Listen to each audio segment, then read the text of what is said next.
आज के इस विरोध प्रदर्शन में उपस्थित सभी अधिवक्तागण,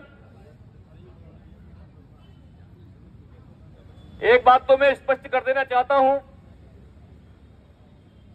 कि जो उड़ने का खौफ रखते हैं वो गिरने का डर नहीं रखते हैं, जो उड़ने का शौक रखते हैं वो गिरने का खौफ नहीं रखते हैं। और बार एसोसिएशन कोटा कभी भी किसी की मोहताज नहीं रही है। सरकारें कांग्रेस की हो, भारतीय जनता पार्टी की हो या किसी और चीज की हो, हमारे को किसी सरकार से कोई, जब हम वकीलों की मांग के लिए सड़कों पर उतरते हैं तो उस समय हम ये भूल जाते हैं कि राजस्थान में सरकार किसकी है और देश में सरकार किसकी है, क्योंकि हम वकील के रूप में इस राजस्थान की जनता का और इस हाड़ौती की जनता का प्रतिनिधित्व कर रहे हैं। जो लोग लाचार होकर के, पीड़ित, शोषित, अत्याचारों से ग्रसित होकर के, अमीर लोगों के माध्यम के द्वारा प्रताड़ित होकर के इस न्यायालय प्रांगण में न्याय के लिए आते हैं, तो वह वकील के पास एक बहुत बड़ी आशा लेकर के आता है कि वकील हमारे साथ कुछ न कुछ न्याय दिलवाएगा, कानून और संविधान की व्यवस्था के हिसाब से हमारे साथ न्याय होगा। लेकिन जिस प्रकार की स्थिति पिछले दिनों बनी है,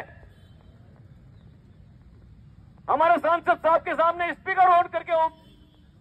कानून मंत्री ने कहा था कोटा, उदयपुर और बीकानेर तीनों में एक साथ वर्चुअल बेंच की स्थापना होगी।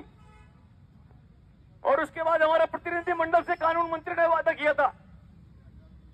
लेकिन लोकसभा चुनाव में चुनाव जीतने का ऐसा उनको वो चला कि उन्होंने केवल मात्र बीकानेर, जहां से उन्हें चुनाव लड़ना है, वहां की सोची, और मोदी जी का मिशन 25 है उसको भी उन्होंने दरकिनार करते हुए सोचा मैं तो बीकानेर से चुनाव जीतूं और आग लगे, जीतो तो जीतो, नहीं तो हारे तो हारो। और उसी भावना के साथ जिस प्रकार का कृत्य किया गया है, चीफ जस्टिस ऑफ इंडिया आकर के घोषणा करके चले जाते हैं। इस बात को हम कतई नहीं मान सकते कि चीफ जस्टिस ऑफ इंडिया आकर के बीकानेर के किसी कार्यक्रम में आए और बीकानेर में वर्चुअल बेंच की घोषणा करके चले जाए और भारत के कानून मंत्री को उसका कानो कान खबर नहीं हो। घोषणा के 2 दिन बाद ही कानून मंत्री अभिभाषक परिषद बीकानेर में जाकर के अपना अभिनंदन करवाते हैं, माला पहनते हैं, वहां के वकीलों के लिए घोषणाएं करते हैं। इसका सीधा सीधा मंतव्य है कि चुनाव को देखते हुए वो अपना हित देख रहे हैं, राजस्थान का हित, इस देश का हित, मोदी जी का हित या भारतीय जनता पार्टी का, सब हितों से ऊपर उठ करके स्वयं अपने निजी स्वार्थ से प्रेरित होकर के और बीकानेर की जनता को खुश करने के लिए इस प्रकार की तोती घोषणाएं की गई है। लेकिन उन्होंने किसी भी उद्देश्य से की हो, हम कोटा की जनता का हित नहीं होने देंगे, हम कोटा की जनता के हितों पर कुठाराघात नहीं होने देंगे। अगर यदि कोटा और उदयपुर में भी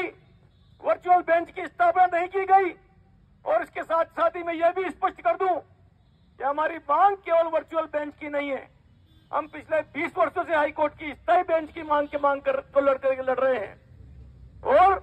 ये वर्चुअल बेंच केवल मात्र एक अस्थायी व्यवस्था के रूप में हम लोग मांग रहे हैं। जिस प्रकार से बीकानेर में की है उसी प्रकार से कोटा में कर दो, उदयपुर में कर दो। लेकिन हमारी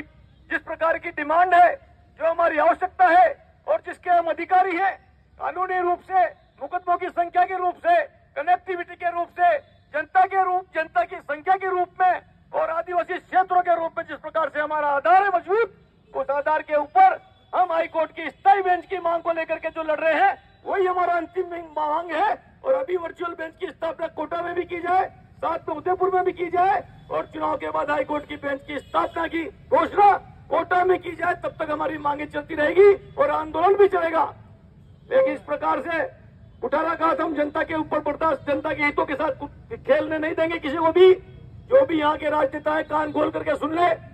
अपनी बात को उचित स्तर पर पहुंचाए और कोटा में भी वर्चुअल बेंच की स्थापना की घोषणा शीघ्र अतिशीघ्र करवाएं। अभी हम कानून मंत्री के नाम पे कोटा जिला कलेक्टर के माध्यम से एक ज्ञापन प्रेषित करेंगे। हमारे बाहर के 5-6 लोग प्रतिनिधि मंडल वहां जाकर कलेक्टर से मिलेगा और ज्ञापन देगा। उसके बाद आज का ये कार्यक्रम स्थगित है और मैं आशा करता हूं कि कुछ न कुछ सकारात्मक परिणाम बहुत शीघ्र इस बारे में हमारे जनप्रतिनिधि मिलकर के निकालेंगे। नहीं तो फिर जानते हो कोटा आदिवासी परिषद क्या कर सकती है, सब जानते हैं।